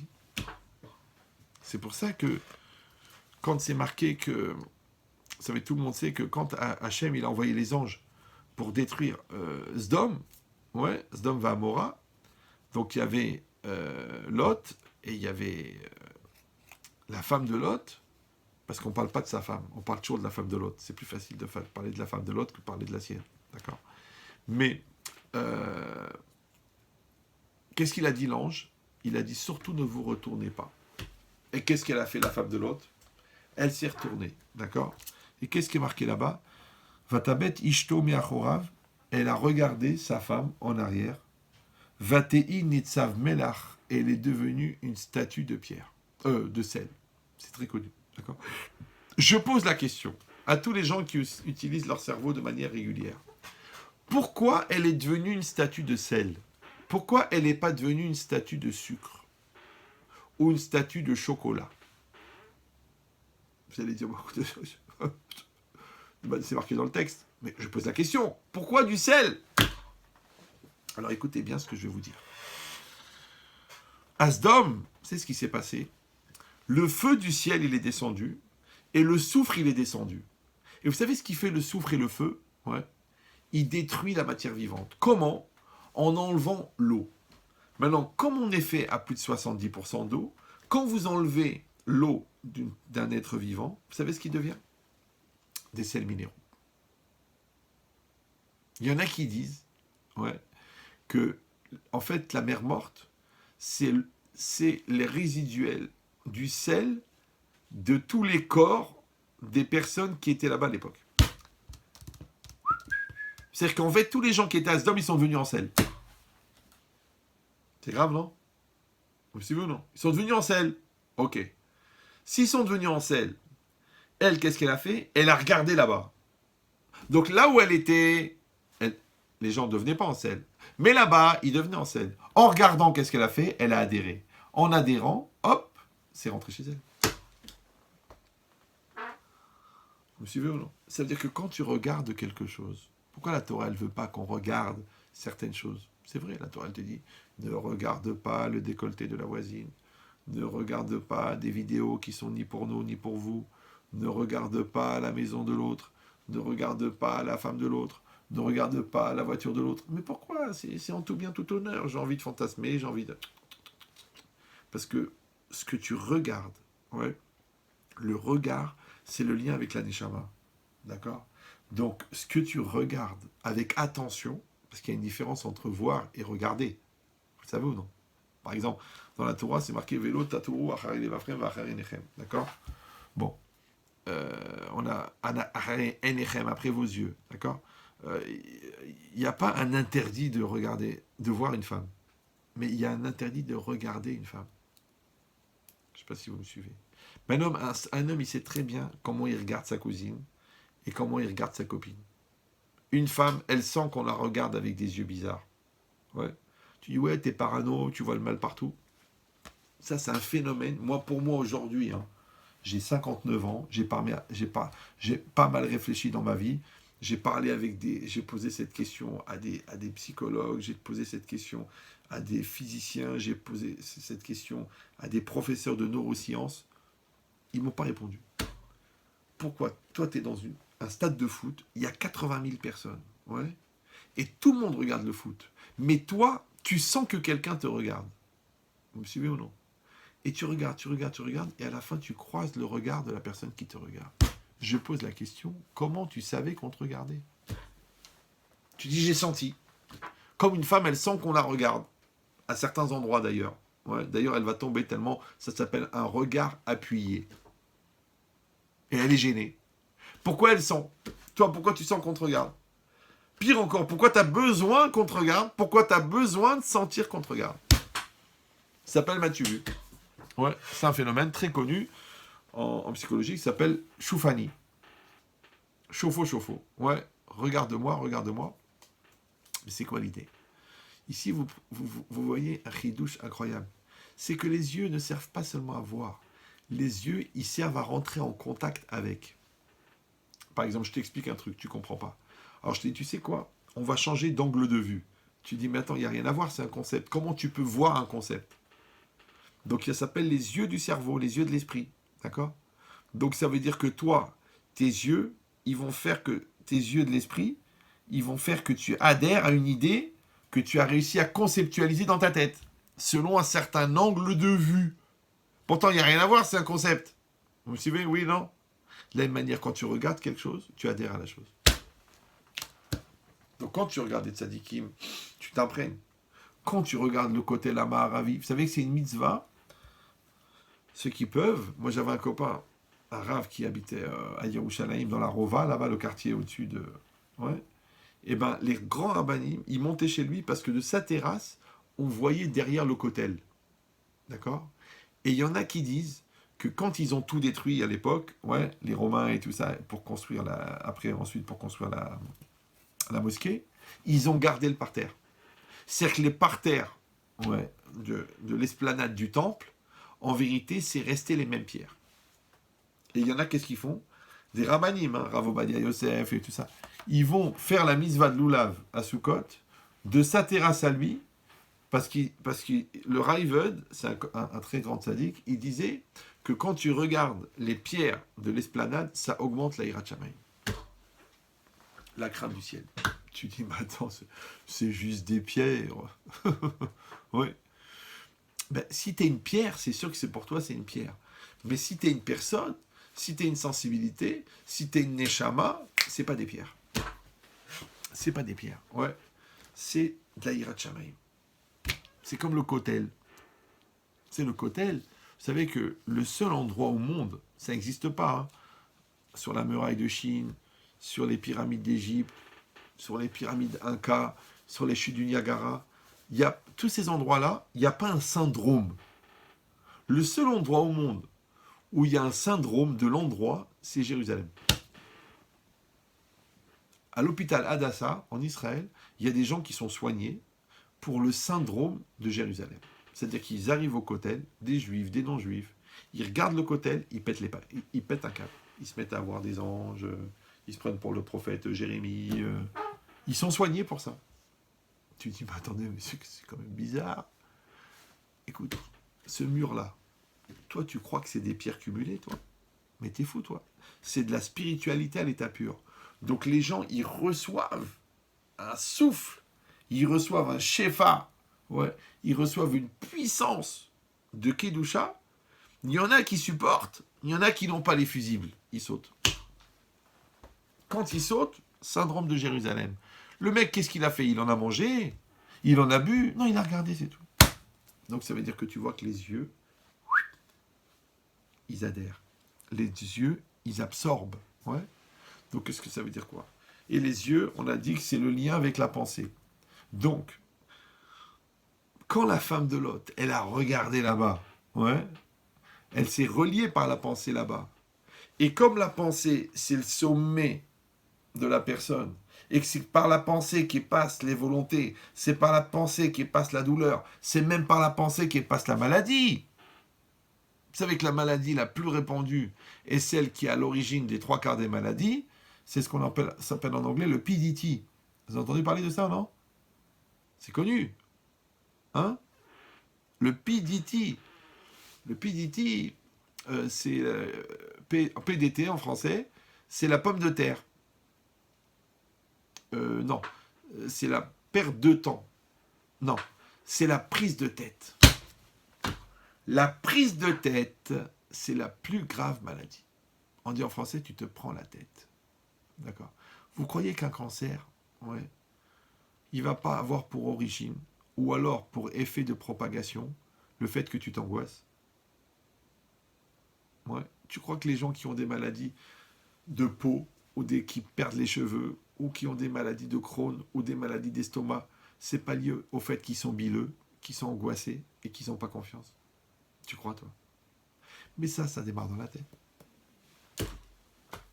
Moi, chaque fois que j'ai rencontré un gars qui avait la maladie de Crohn, je lui ai demandé, vous êtes bileux? Vous êtes stressé? Il m'a dit, ouais, je suis super stressé. Bizarre, non?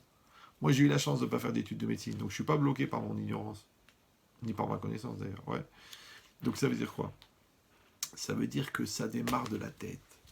Donc, si ta tête, elle est bien faite, si ta tête, elle est claire, si ta tête, elle est forte, si ta tête, elle est positive, si ta tête, elle est dans la émouna, si ta tête, elle est dans le bitachon, puisque ça démarre de là, donc ça redistribue là. Le problème, c'est que quand ça démarre de là, avant de distribuer là, il faut que ça rentre là. Par où ça rentre? Par les yeux. Donc, quand la femme de Lot, elle a regardé là-bas, ouais, c'est rentré dans ses yeux, elle a adhéré, comme là-bas il devenait en sel, c'est rentré dans sa tête, ça a redistribué sur son corps, elle est devenue en sel. Ça va ou non? C'est clair pour vous ou quoi? C'est moi qui ai fait ça? Ah oui. Alors comme ça, vous avez les infos en direct. Donc, maintenant, c'est quoi l'idée? L'idée, mais ça va encore plus loin. Pourquoi? Parce que vous savez que c'est pas juste la ville de Sdom qui a été détruite, c'est toute la vallée. D'accord? Le Or HaChaim, il explique qu'en fait, avant, Sdom Vamora, parce que pourquoi est-ce qu'il a été là-bas, Lot, à l'époque? Parce qu'il avait beaucoup de troupeaux. Donc ça veut dire que c'était un endroit avec des prairies, avec des prés, avec beaucoup d'herbes. Dis-moi, vous avez déjà été à la mer Morte? Vous avez été? Ouais. Tu roules des kilomètres, il n'y a pas un arbre. Il n'y a pas un brin d'herbe. Il n'y a pas un feuillage. Il n'y a pas un buisson. Où ils sont passés toute la verdure? En fait, il dit le Or HaChaim Akadosh, il dit quand c'est là-bas la destruction est venue, le feu, le soufre, il s'est marqué, la terre, elle s'est retournée. Vous me suivez ou non? Donc c'est comme si toute la croûte terrestre, là-bas, elle s'est mise à l'envers. Donc, tout ce qui était productif, tout ce qui était végétal, tout ce qui était la vie, c'est passé en dessous. Et ça a été détruit par la chaleur. Qu'est-ce qui est au-dessus? La mort. La terre, elle est morte. C'est pas pour rien que ça s'appelle la mer morte. Tu pourrais appeler la terre morte. Il n'y a rien qui pousse. C'est mort. Ouais. Donc, s'il n'y a rien qui pousse et que c'est mort, d'accord? Et que tu as compris que c'est sur des kilomètres et des kilomètres, donc ça veut dire quoi? Ça veut dire que Lot et sa femme et ses filles, ils étaient déjà loin quand c'est arrivé. Vous suivez ou non? Parce que si je te dis maintenant qu'il y a eu une explosion atomique à cet endroit-là, tu ne vas pas me dire que les gars, ils étaient à une distance où ils pouvaient voir. Parce que tu peux voir à 1 kilomètre, à 2 kilomètres, à 3 kilomètres. Mais je te dis qu'il y a les 100 kilomètres, ils ont été détruits. Donc elle, en vérité, elle ne pouvait pas voir. Alors ça veut dire quoi? Elle s'est retournée et elle a vu. En vérité, elle n'a pas vu. Il dit le Rav Dessler. Ça, c'est un cri de douche. Ça valait la peine de venir. Comme disait l'Ashkenazim, moment. Donc en vérité, il dit Rav Dessler, elle n'a pas vu en vérité. Elle n'a pas vu. Elle a pensé. C'est-à-dire que là où elle est ta tête, ouais, c'est là-bas que tu es. Donc elle avait le choix. Ou elle regardait la direction de Avraham Avinu, c'est-à-dire la direction de la religion, la direction de la Torah, la religion de la Kedusha. Ou alors elle avait la nostalgie de Sdom, quand même, c'était beau, c'était la Touma, c'était l'ambiance, c'était la rigolade, c'était Ibiza, c'était le Rabbi David Guetta, très grand Chazan, très connu, hein. David Guetta, vous connaissez David Guetta, il est connu, ouais. Rabbi David, comme on l'appelle là-bas, à Ibiza, ouais. Donc maintenant, tout le monde connaît les grandes soirées de Kedusha, avec, grâce à Dieu, avec l'alcool, et avec les femmes toutes nues, avec et des ambiances incroyables. Je vois les gens, dès qu'ils arrivent, ils s'extasient. Tu dis, mais tu t'extasies? Je m'extasie. C'est pas grave. D'accord? Donc maintenant, c'est quoi l'idée? C'est que c'est de la Touma. Maintenant, elle, en vérité, son problème, c'est qu'elle allait vers Abraham, mais elle regrettait. Elle regrettait Sdom. Donc comme elle regrettait Sdom, sa tête, elle était à Sdom. Qu'est-ce qui se passait à Sdom? Les gens devenaient en selle. Donc, elle aussi, elle est devenue en selle. Je ne sais pas si vous me suivez. C'est une très grave maladie. Ça s'appelle midi à 14h. Tu vois? Le mec, il fait la Aliyah, mais il regrette la France. Donc il ne peut pas s'impliquer en Israël parce qu'il pense à la France. Celui-là, il est en France, il pense à Israël. Du coup, il ne peut pas profiter de la France puisqu'il pense à Israël.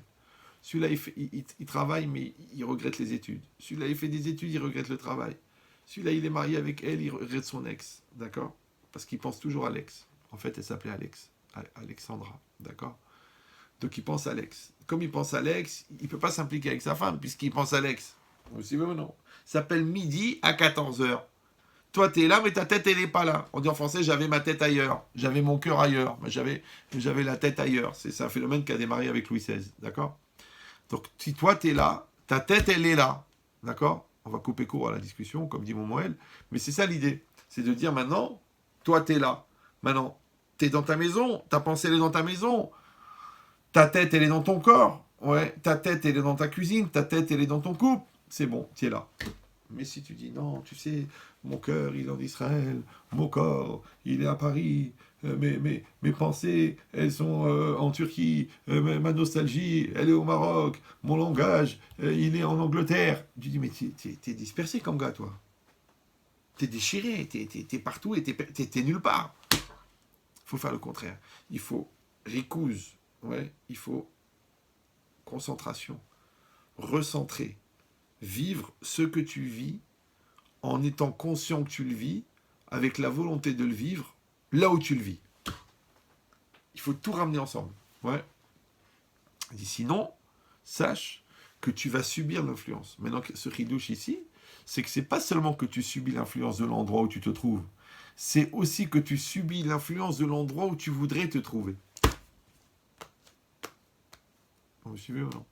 Donc le mec, il peut être à la yeshiva, mais toute la journée, il pense à l'ambiance déglinguée de Tel Aviv, eh bien, la Torah ne rentre pas dans son cœur. Et l'autre, il est dans une boîte pourrie de Tel Aviv. Et d'un seul coup, ça lui monte la teshuva. Il pense à sa grand-mère. Il dit, voilà, là, mais je suis en train de faire des avérotes. Hachem, aide-moi. Et il fait une teshuva extraordinaire.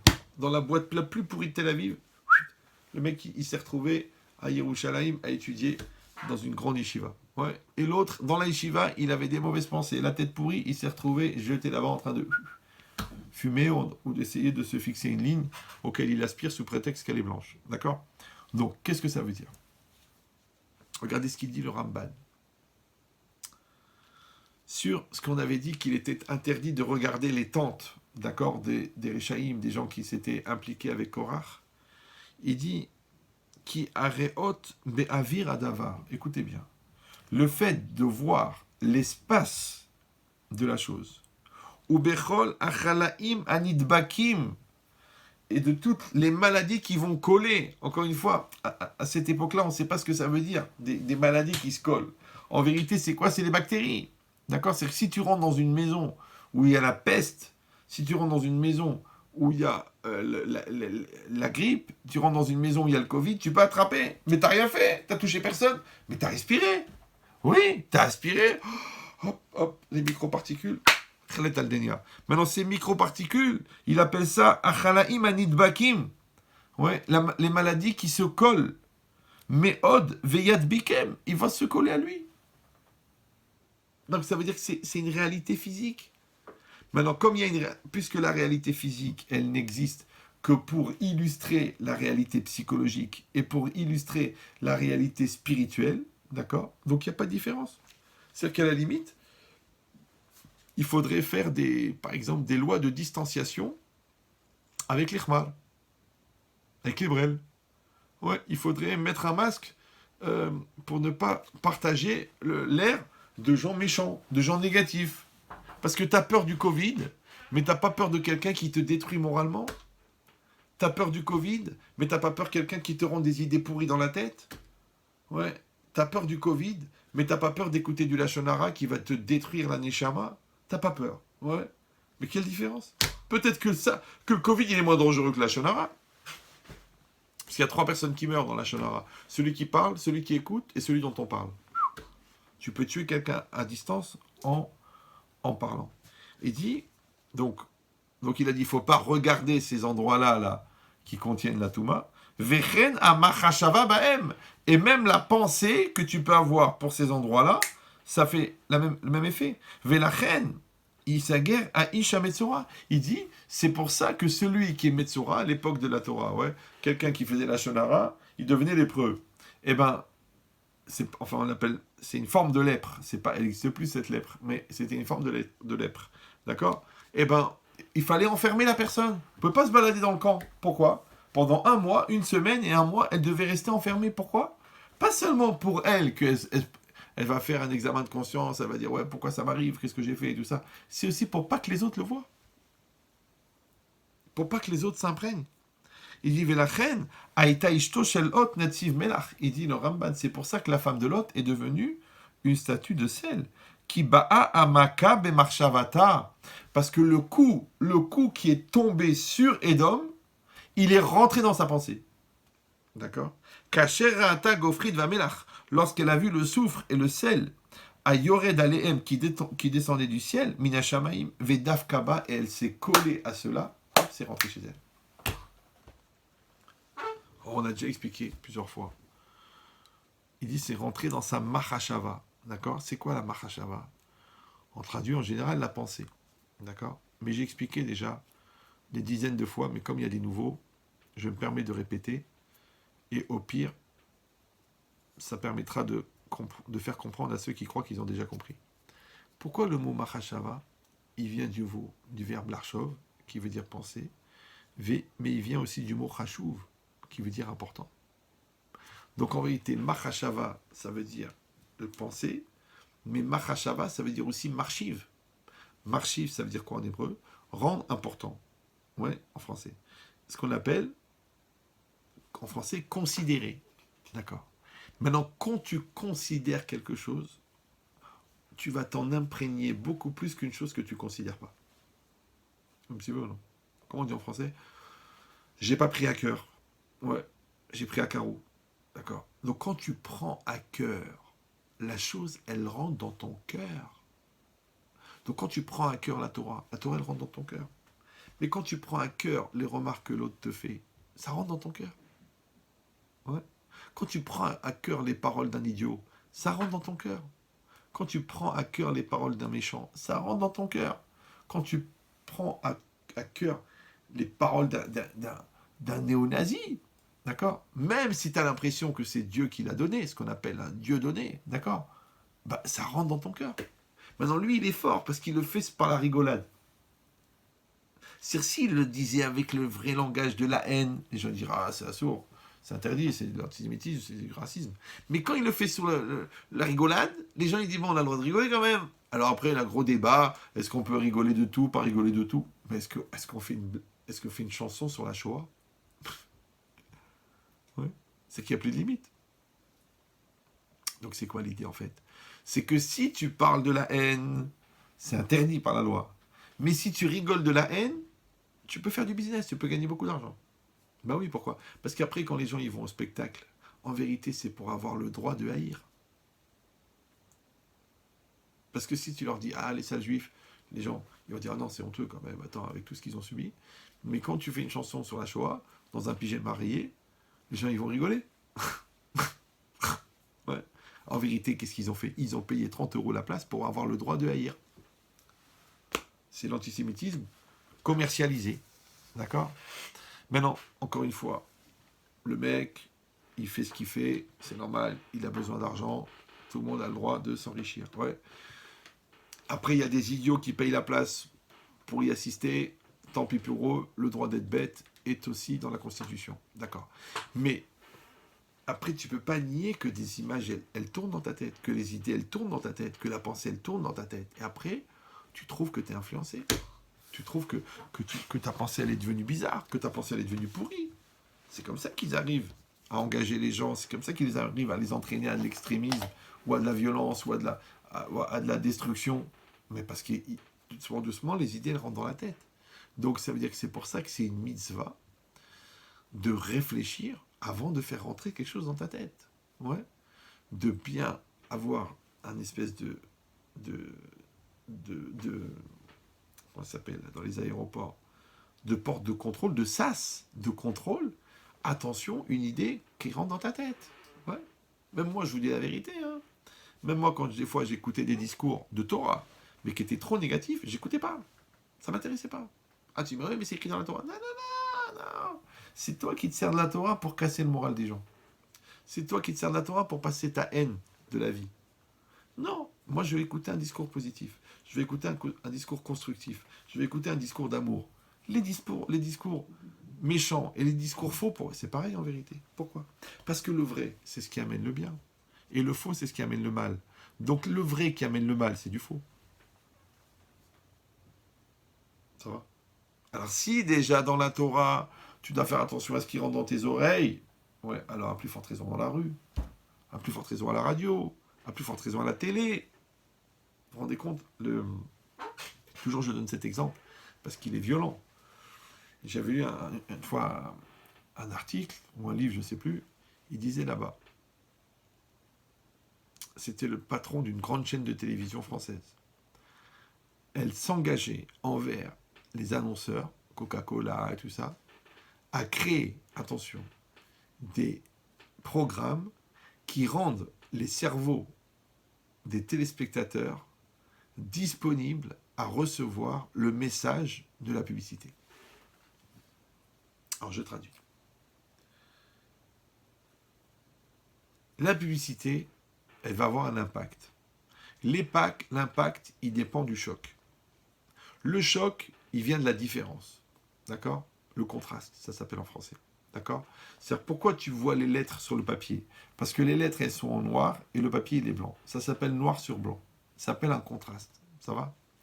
Maintenant, si tu mets une émission intelligente et qu'après tu mets une pub, les gens, ils trouvent la pub débile. Mais si tu mets une émission débile, après les gens, par contraste, ils vont trouver la pub intelligente. Donc elle va s'imprégner. Maintenant, le mec, le patron de la télé, il s'est engagé envers les annonceurs à fabriquer des émissions qui vont rendre les cerveaux des téléspectateurs disponibles, perméables à recevoir l'impact de la publicité. Ça veut dire qu'on va fabriquer des cons pour qu'ils soient influençables. Maintenant, c'est pas grave. C'est du marketing, c'est de l'ambiance, ça fait de l'argent, ça fait fonctionner la télé. Ok, ce qui est grave, c'est que tu regardes. Vous suivez ou non? Qu'il y a une machine à fabriquer des brels, c'est normal. D'accord? Parce que sinon, comment on va les contrôler s'ils deviennent intelligents? D'accord? C'est pour ça d'ailleurs que dans le plan qu'il avait fabriqué Hitler, ouais, il avait dit que quand les commandos ils rentrent dans un village juif, la première chose qu'il faut faire, il faut tuer les juifs. Il faut tuer les rabbins. Il faut détruire la synagogue. Il faut détruire la yeshiva. Il savait, Hitler, il savait. Ouais. Donc quand tu vois des juifs qui sont contre la religion, qui sont contre les rabbins, qui sont contre la Torah, en vérité, ils continuent le travail d'Hitler. C'est pas pour dire, parce que les gens ils vont dire, ah, comment il a pu dire une chose pareille. Utilisez vos cerveaux.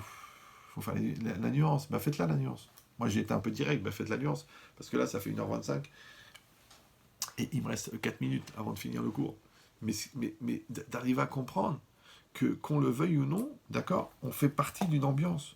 On fait partie d'un conditionnement. Alors après, à nous de décider quel type de conditionnement on veut développer et quel type de conditionnement on veut subir. D'accord?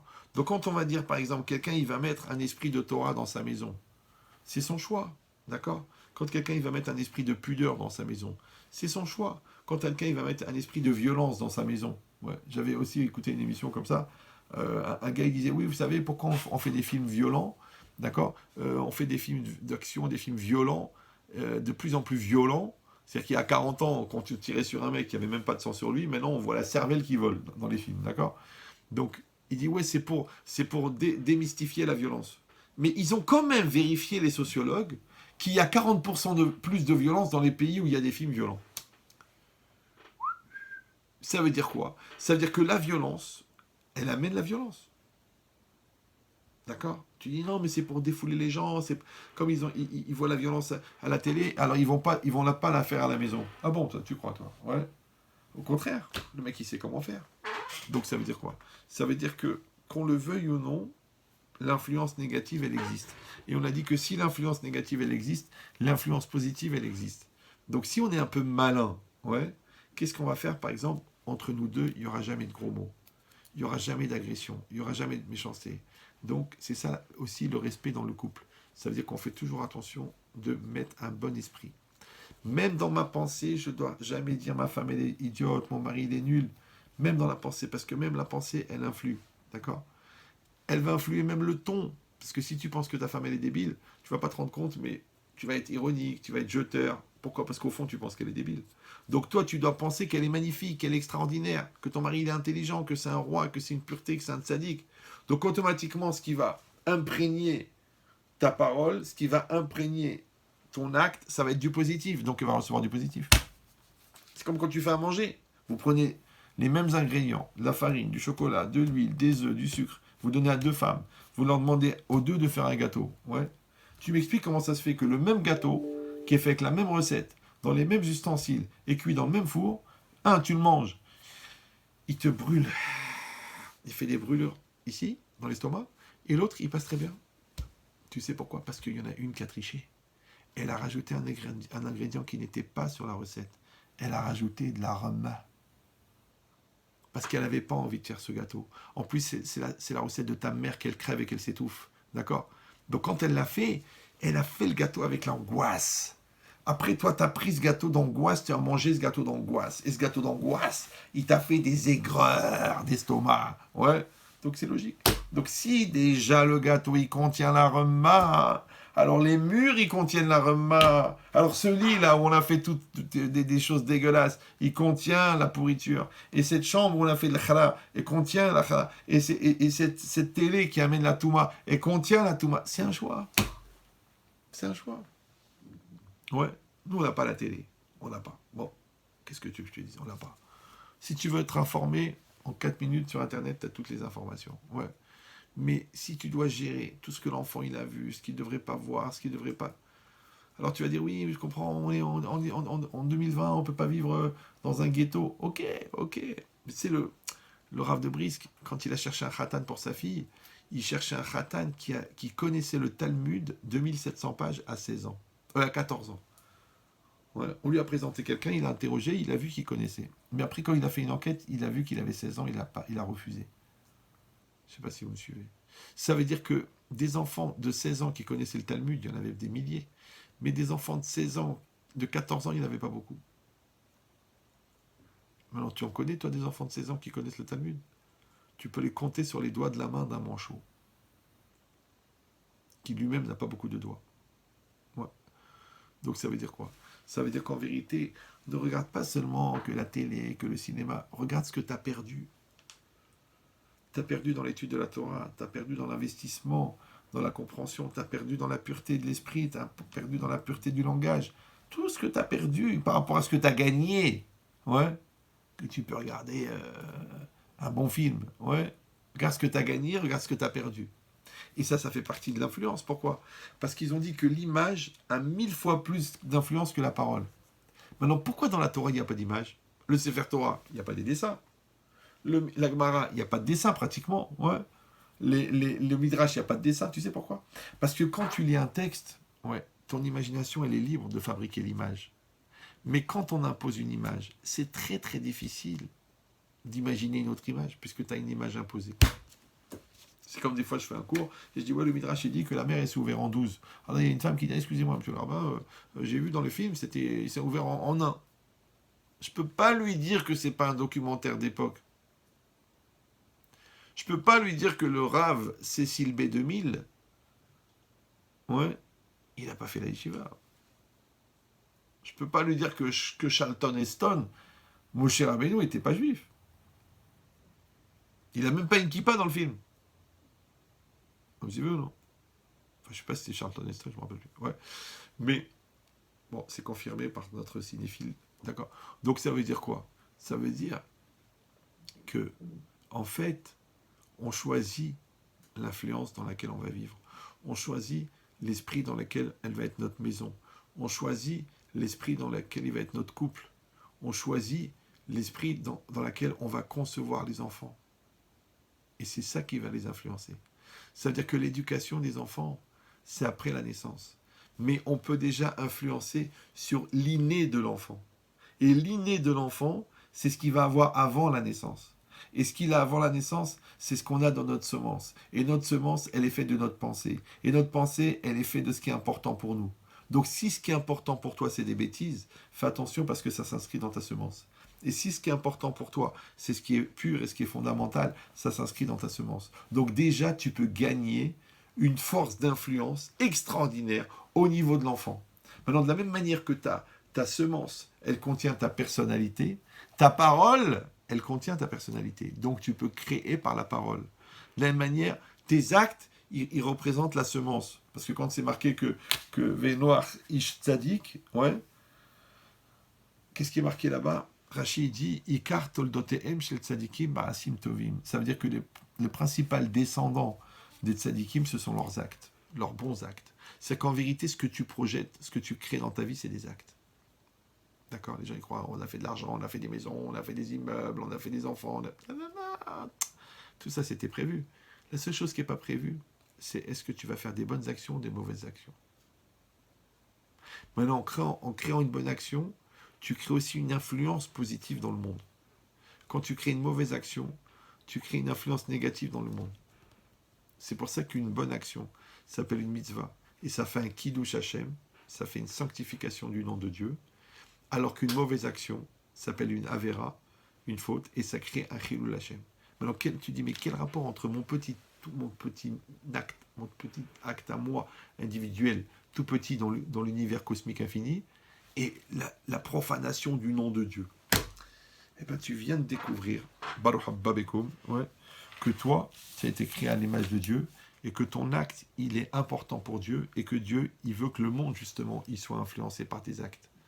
Donc quand toi tu décides de mettre un bon esprit dans le monde, automatiquement tu crées une réalité en partenariat avec Dieu qui lui aussi veut qu'il y ait un bon esprit dans le monde. Donc on a compris pourquoi est-ce que Yaakov Avinu, il a prié Atzilenina miyadachim miyadesav. Ouais. Il a dit sauve-moi de la main de Esav, de la main de mon frère. Parce qu'il a compris que si on est dans la mauvaise influence, que ça soit en tant qu'ennemi, parce que l'autre il veut te détruire, ou que ça soit en tant qu'ami, parce que quand tu es dans la mauvaise influence, que quelqu'un par gentillesse, il veut t'influencer, et qu'il veut te détourner de ton chemin, alors à quoi ça sert d'avoir des amis comme ça? Ouais, puisque ça aurait pu être des ennemis. Donc vous avez compris qu'en fin de compte, le seul choix qui reste à quelqu'un, c'est de choisir son entourage. Chazak ou Baruch. Donc on va, comme on a dit, on dédie le cours, les Inu Nishmat pour l'élévation de l'âme de Avraham ben Chaviv, qu'Hachem élève sa Neshama parmi tous les tzadikim d'Israël. Maintenant, est-ce que ça te dérange si je rajoute des noms ou non? Pas du tout. Pas du tout. Alors si vous voulez bien, les autres personnes, vous pouvez répondre Amen. Juste, je rappelle que ce cours était sponsorisé. S'il y a d'autres personnes qui veulent sponsoriser des cours, vous m'envoyez un email ravyechia, RAVYEHIA, @hotmail.com et je vous expliquerai les dates et les conditions. Voilà. Donc on va dédier aussi le cours pour l'élévation de la Neshama de Avraham Shimon ben Simcha, c'est mon père, pour Yehuda ben Yaakov, Eliyahu ben Aïcha, Yosef ben Gabriel, Yitzhak ben Aïcha, Chana bat Aziza, Rachel bat Yakot, Galit Sarah Pessia bat Yvette Yochevet. C'est une jeune maman de 26 ans qui est partie du Covid. Donc on lui souhaite bien tâcher une élévation de l'âme. Ça n'enlève rien au mérite de ton père. Hein. Parce qu'une lumière, une bougie, elle peut allumer 1000 bougies. Elle ne perd pas de sa flamme.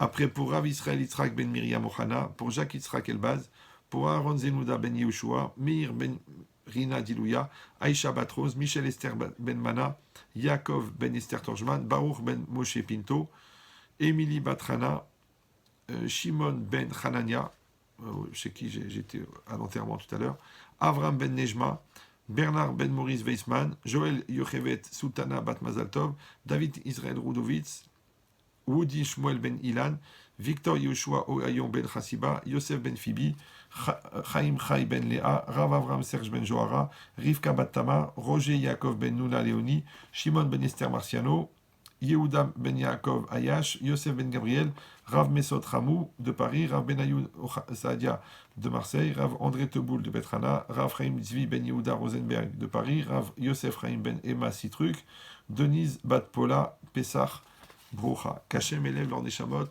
parmi les tzadikim d'Israël. Et je vais profiter aussi de ce cours pour demander une réfoua chez les mains pour tous les malades d'Israël. Qu'Hachem il fasse que toutes les personnes touchées par le Covid et toutes les autres maladies soient protégées. Et aussi que tous les malades du monde, juifs ou non juifs, ils soient protégés, Bézant Hachem, de cette maladie. Donc on demande une réfoua chez les mains aussi pour Nissim ben Nejma, pour Simcha bat Flecha, pour Nissim ben Rivka Torjman, Esther bat Flecha, Shalom ben Miriam, Yair ben Anna Israya, Avram ben Julie, Moshe ben Mesaouda, Nissim ben Mesaouda, Levana bat Josette Esther, Maggie Miriam bat Hana, Dov Michael, Sadia ben René, Henri Rachamim ben Mesaouda, Yaakov ben Hana, Rachmani bat Rachma, Avraham ben Yoshua, Avram ben Imuna, Yehoshua ben Avraham, Jérémie Eliaou Avram ben Rachel, Sophie, Abigail Menchou, Monchou Gozalan, Ella Alison, Chaya bat Sarah, Yaakov ben Estrelia, Yosef ben Clémentine, Eliaou ben Blanche, Nathan ben Tali, Nissin ben Rivka, Avram Yosef ben Chaim ben Emily, Sion ben Rachel, Yaakov ben Chana, Moshe ben Miriam, Léa bat Shoshana, Baruch, Avraham ben Léa, Chana bat Miriam, David Moshe ben Simcha, Yair Perez ben Galit Sarah Pessia, Edouard Chaim Baruch ben Thérèse, Avraham Eliaou ben Mesodi, David Nathan ben Mathilda Diamanta. Chazak ou Baruch, qu'Hachem leur envoie à tous une réfoua chez les mains, mais je rappelle quand même que principalement le cours était dédié Leilou Nishmat pour l'élévation de Avram ben Chaviv. Merci à vous tous d'avoir suivi ce cours. Que Bézant Hachem, on n'entend tous que des bonnes nouvelles. Alors le cours, il sera dans 1 ou 2 heures, il sera retransmis sur ma chaîne YouTube, il sera sur Facebook, il sera envoyé à 530 personnes. Il sera aussi sur Spotify, sur Deezer, sur Apple, je sais pas quoi. Il sera partout. Voilà. Celui qui me dit qu'il l'a raté, c'est que vraiment, il a un problème de cécité nerveuse. Voilà. Là, j'ai coupé. Ça a été le cours? Bah, super, passionnant. N'ayez pas honte, hein. Pas du tout, non, non, vraiment, vraiment super. Non, ça me fait penser à un truc, un concept qu'on dit ici aux États-Unis que je connais depuis assez longtemps. Ouais. On dit, en anglais, on dit You are the average of the 5 people you are with. Vous avez compris ou pas? Non. Vous êtes